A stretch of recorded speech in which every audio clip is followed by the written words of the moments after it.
Hey everybody, Simon here. In today's video, I'm going to talk about the T-Mobile Connect plans. So the T-Mobile Connect plan is one of the most budget-friendly plans that you can still get from a major wireless carrier in 2025. But that's if you can find it. Because if you go on T-Mobile's prepaid page, you won't see the plan unless you search T-Mobile prepaid Connect plans on Google. Or if you have an eSIM compatible phone, you may also use the T-Mobile prepaid eSIM smartphone app to sign up for the 5GB plan. And that's exactly what I'll be using to test this plan out. Let's break down the plans. Right now, there are 3 Connect plans that you can choose from. So there's a $15 per month, which gets you 5GB of high-speed data, $25 per month, which gives you 8GB of high-speed data, and $35 per month that gets you 12GB of high-speed data. Taxes and fees are not included in these plans, so you will have to pay additional fees depending on your location. Each plan includes unlimited talk and text, and you get access to T-Mobile's 5G and 4G LTE network, the same one their postpaid customers uses.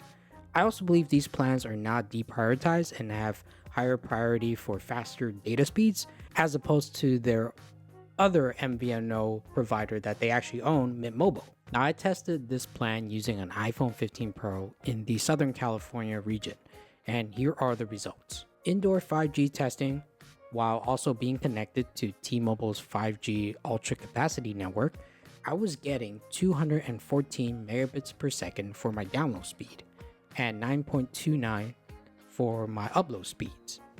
Now for LTE, I was getting 41.8 megabits per second for my download speed and 8.55 for my upload speed. For my outdoor 5G testing, I was getting 1057 megabits per second for my download speed and 122 megabits per second for my upload speed. That's very impressive for something that you could get starting at $15 per month. Mobile hotspot speeds are slower though. I was tethering my phone to my laptop and was only getting 9.31 megabits per second for my download and 7.70 megabits per second for my upload. However, once I disabled my hotspot, I ran a speed test on my phone and was getting much faster speeds. So it appears mobile hotspot speeds have lower priority data speeds. At least that's what it looks like for my area. Another thing to note is that video streaming is only limited to SD 480p quality, so there's no HD streaming. I didn't have any issues with calling or texting. Also, if you're an iPhone user, you'll have the full-fledged carrier profile that gives you RCS and 5G standalone capabilities. So who are these plans for? Well, they are perfect for light data users. Maybe you're on Wi-Fi most of the day, or you're setting up a line for a kid, a senior, or someone who just doesn't need unlimited data. But here's the catch though. Once you hit your high-speed data limit, your data cuts off completely. It doesn't slow down, it just stops until your next billing cycle. You can add data if you do run out of your data before your billing cycle, but it is pricey. There's also no hotspot allowance, so it basically just pulls from your main data, which can disappear fast if you're tethering.